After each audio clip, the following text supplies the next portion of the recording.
국힘당은 비위검사 탄핵에 동참해야 합니다. 민주당은 어제 손준성과 이정섭 검사 탄핵안을 당론으로 발의했습니다. 손준성 검사와 이정섭 검사는 대표적 비위검사로 지목된 이들이지만 검찰은 이들에 대한 징계는커녕 감싸기에 급급합니다. 수술을 집도하는 외과 의사는 먼저 자기의 손을 깨끗하게 소독해야 합니다. 각종 비위로 더럽혀진 그 손으로 다른 누군가를 외과 수술하기란 불가능합니다. 그 누구보다 깨끗해야 할 이들 검사의 손은 온통 오물로 더럽혀져 있습니다. 검찰 내부의 악성 종양처럼 기생하는 범죄의 불감증을 제거해야 검찰 조직이 건강해지고 검찰 수사에 대한 신뢰도 회복됩니다.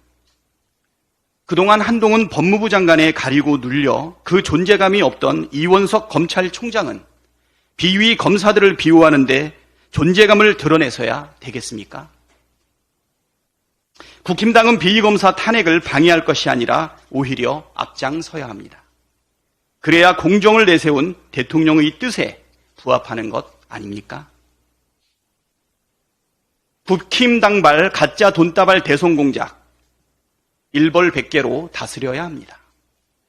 대통령 선거를 앞둔 시점에서 이재명 대표에게 현금을 전달했다는 허위 사실을 공표했던 조직폭력배 출신 박철민 씨가 1심에서 징역 1년 6개월의 신형을 선고받았습니다. 사필 기정입니다. 재판부는 판결문에서 이 사건 범행과 같이 악의적으로 허위 사실과 이를 뒷받침하는 증거를 적극적으로 만들어내는 경우는 비록 나중에 그 사실이 허위임이 밝혀지더라도 후보자 등의 명예가 훼손된다면서 임박한 선거에서 유권자들의 선택을 호도하는 심각한 결과가 야기되고 이는 오히려 공익에 현저히 해야 하는 결과가 되므로 어떤 경우에도 용인될 수 없다고 밝혔습니다. 아울러 대통령 선거에서 이재명 후보가 근소한 차이로 낙선한 이상 이 사건 범행이 선거에 끼친 영향을 무시할 수만은 없다고 덧붙였습니다. 이번에 실형을 선고받은 박철민 씨는 2021년 이재명 대표가 성남시장 시절 그의 측근에게 20억 원을 전달했다는 허위 사실을 주장한 바 있습니다.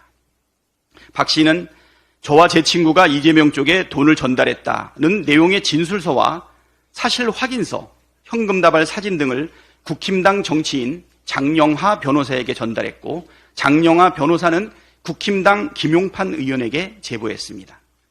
김용판 의원은 경기도 국정감사 당시 가짜 돈다발 사진을 공개하며 이재명 대표가 조폭으로부터 돈을 받았다고 주장했습니다. 너무 어이없는 주장에 이재명 대표의 허탈한 웃음소리가 지금도 기억납니다. 당시 원내대표였던 김기현 국힘당 대표도 이에 대해서 상당 부분 진실일 것이라고 생각한다고 동조했습니다. 국힘당이 조직적으로 벌인 이 일련의 행위야말로 용산 대통령실의 표현을 빌리자면 희대의 대선 공작 사건이었습니다. 그런데 주범 김용판 의원은 아무런 처벌도 받지 않습니다. 이것은 상식과 정의에 어긋나는 일입니다. 재판부가 지적했듯 지난 대선은 불과 0.73포인트 차이로 당락이 결정됐을 만큼 초접점이었고 이 가짜 돈다발 조작 사건이 끼친 영향을 무시하기 어렵습니다. 국힘당에 이런 대선 공작이 없었다면 결과가 달라졌을지도 모르는 일 아닙니까? 김기현 국힘당 대표는 뉴스타파의 대장동 보도를 두고 국민 주권 찬탈 시도이자 민주공화국을 파괴하는 쿠데타 시도로서 사형에 처해야 할 만큼 국가 반역죄라고 주장했습니다. 제가 보기에는 국힘당의 가짜 돈다발 조작 사건이야말로 민주공화국을 파괴하는 쿠데타 시도입니다. 지금이라도 허위사실로 대선판을 흔들고 민주주의를 위협한 김용판 의원에게 합당한 책임을 물어야 합니다. 다시는 이런 저질 공작이 용납될 수 없도록 본을 세우기 위해서라도 김용판 의원을 제명해야 합니다. 국회 윤리특위에 김용판 의원 징계안이 이미 제출되어 있습니다.